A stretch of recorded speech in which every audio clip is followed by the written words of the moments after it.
The iPhone 16 Pro Max boasts the largest display ever in an iPhone at 6.9 inches as well as the longest tested battery life of any iPhone yet. We also appreciate the camera upgrades and camera control button, but Apple Intelligence lacks that wow feature for now and the charging speed could use a boost. There is some big questions that kept nagging me as I was testing the iPhone 16 Pro Max. Does the larger screen make it compelling or too big? Is the new camera control a game changer or a gimmick? How well do the Apple Intelligence features actually work? If the iPhone 16 Pro Max has the best iPhone battery life ever, how long does it last? After testing this flagship phone for several days, I'd say that it is indeed a handful, and while I am encouraged by some of the Apple Intelligence features I tested in a beta that's arriving next month, more AI capabilities will be coming later.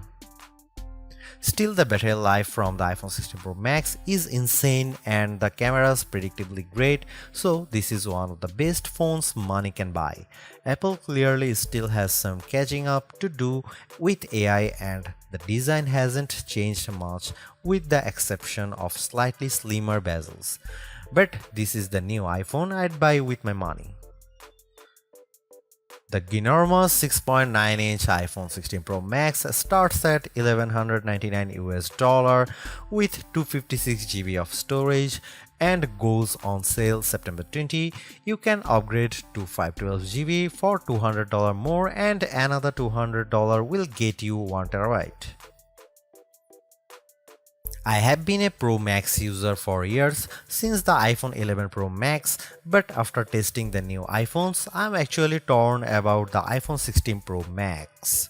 It has the largest display ever of any iPhone at 6.9 inches. Yes, the thinner bezels help keep the device somewhat compact, but it is still taller, wider and heavier than the iPhone 15 Pro Max, which I thought was the near perfect size and weight for a big screen phone. I have gone from feeling like I cheated the system to feeling slightly cheated. This might be an unpopular opinion, but I think the new Pro Max is a little too big, at least for my hands. It's more of a stretch now to do simple things like scrolling through web pages or TikTok, and once you put a case on your iPhone 16 Pro Max, it's like a mini tank. The good news is that the Pro Max is built to be more durable. In addition to having a titanium band, Apple claims that the improved ceramic shield display on this model is 50% tougher than the last generation. We can't drop these units, but on paper it's encouraging. The iPhone 16 Pro Max comes in 4 colors: titanium white, titanium black, natural titanium and desert titanium. Our iPhone 16 Pro came in the natural, which looks fairly modern, but I prefer the desert color as it pops more. The iPhone 16 Pro and Pro Max displays don't get any upgrades in terms of brightness or refresh rate, but they are still among the best OLED panels on a phone. The only main difference is that the screen scan is scaled down to a minimum of 1 nits, which means you can use your phone in bed without disturbing anyone else and get an even dimmer alarm clock. Otherwise, the new iPhone 16 Pro Max screen is largely the same, allowing the Pixel 9 Pro to surge ahead in terms of brightness. We measured a max of about 1500 nits for the iPhone 16 Pro Max, while the Pixel 9 Pro XL hit more than 2300 nits. Outside in direct sunlight, the iPhone 16 Pro and Pro Max were both dimmer than the Pixel 9 Pro XL, though Google's phone dimmed faster over time in response to the heat. Other than the display size, the biggest design change to the iPhone Pro Max is the addition of the camera control button. This recessed capacitive button on the right side uses haptic to give you feedback and it launches you straight into the camera. No more having to fumble for the on-screen camera shortcut, and you can now use the action button for another shortcut. This thing is pretty easy to use in both portrait and landscape mode. So what can you do with camera control? A lot actually. A quick press snaps a photo and a long press starts recording a video, but I'm not a fan of the fact that the video stops when you take your finger off the button. You can also slide your finger across the button to zoom in and out, which is pretty smooth. Not as smooth is the double soft press, which launches a sub-menu of various options, from tweaking the depth and exposure to toggling between multiple photographic styles. Camera control works well, but applying just the right amount of pressure and remembering what a single press and double press do takes practice. I also wouldn't recommend taking macro shots with the camera control, as it shook the camera when I got super close to a subject. The iPhone 16 Pro Max gets a bunch of camera upgrades, starting with a new 48 megapixel fusion camera for the main shooter that's designed to read data faster. The result should be zero shutter lag and faster focus. I took some shots of people passing by on scooters and moving taxis at the same time on the iPhone 16 Pro Max and iPhone 15 Pro Max, and the new iPhone was indeed faster. The results were not necessarily sharper too, as you can see in this side-by-side comparison. Here are some camera samples of iPhone 16 Pro Max.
The iPhone 16 Pro Max's video gets an upgrade, with 4K video capture up to 120 frames per second, and there's some pretty neat things you can do with that footage.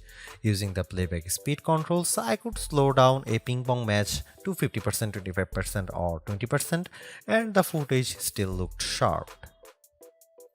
Apple Intelligence is Apple's version of AI that's designed to be more secure and helpful than what Samsung and Google offer. But right now, Apple Intelligence is more of a tease since it's in developer beta right now and it won't launch for the rest of us until October. Even then, certain features won't be available, such as visual intelligence and ChatGPT integration.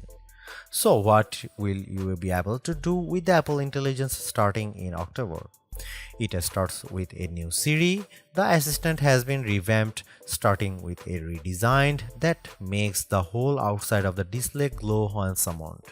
And you can type to Siri. Now you are in a situation where you don't want to use your voice. Siri is definitely more forgiving of screws up, as you can correct yourself on the fly and it will still get your command right. I started a timer and changed the time mid-sentence without a problem. You can also ask follow-up questions and Siri will get for the context. Apple Intelligence also delivers a wide range of writing tools. You can have the iPhone 16 Pro proofread your copy for grammar and word choice, or get help rewriting if you want to go for, say, a more professional tone. For example, I put together a mock email demanding a raise and I got something back that is much more appropriate. You can also have Apple Intelligence summarize long passages of text, as I did with a few notes. I wish you didn't have to select all text first, but I did get a fairly good summary of the key points for my short list of this video. Don't want to look up how-to articles? Siri leverages large language models and Apple support info to give you step-by-step instructions on how to do lots of stuffs on your iPhone, from making screen recordings to scheduling a text. This is a game changer for kids who play the IT person for their parents like me. If you are looking for an Apple Intelligence feature that tugs at the heartstrings, try making a memory movie. Just enter a key phrase as you prompt and specify the mood, and you will see the iPhone 16 Pro Max create a movie out of thin air complete with music. Clean up in the Photos app, a way overdue feature compared to what you'll find on the Pixel and Galaxy, but it is still nice to have. You can remove unwanted objects or people in the frame with just a tap. The cleanup feature worked fairly well when I tried to remove a person from a selfie, but you will get the best results if the background isn't too complicated. The iPhone 16 Pro Max features 8GB of RAM and Apple's new A18 Pro chip built on second generation 3nm tech, which blows away the Android competition in CPU performance through not graphics. I was sucked in by the Infinity Nikki game, which was in beta during testing. The open world puzzler has console-like visuals, complete with realistic looking rippling water and smooth animation as you use a special floating dress to jump from one platform to another. On Geekbench, which measures overall performance, the new iPhones are nearly 50% faster than the Galaxy S24 Ultra Snapdragon 8 Gen 3 chip on single core and 15% higher on multi-core performance. The latest Tensor G4 Pixel phones aren't in the same league. The iPhone 16 Pro Max was also twice as fast than the S24 Ultra in our video editing testing using Adobe Premiere Rush, where we time how long it takes to transcode a 4K clip to 1080p. The new Pro phones also shave off a few seconds versus the iPhone 15 Pro's time. So what about graphics? The iPhone 16 Pro Max packs a 6-core GPU compared to 5 cores for the regular iPhone 16 series, and Apple claims that it's up to 20% faster than the iPhone 15 Pro's A70 chip. On the 3D Mark Solar Bay graphics test, which has support for ray tracing, the iPhone 16 Pro was 22% faster than the iPhone 15 Pro. However, that's still 18% behind the Galaxy S24 Ultra, which also delivered higher frame rates on the test.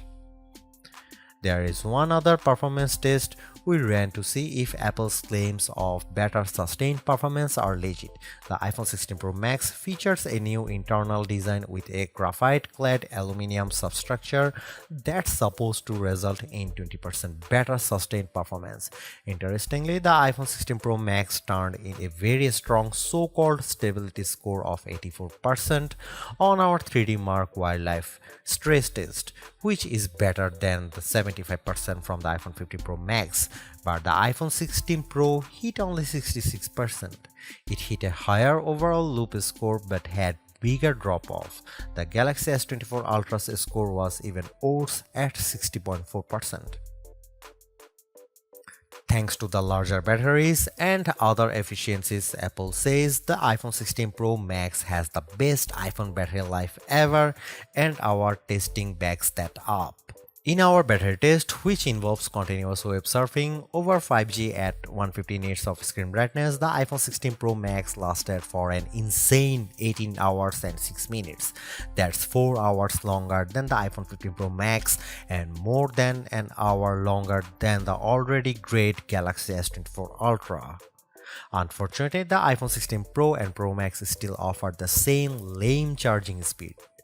You get just over 30% capacity in 30 minutes from a 30-watt charger, and do not believe the reports that the new iPhone supports 45-watt charging. We tried it and it made no difference.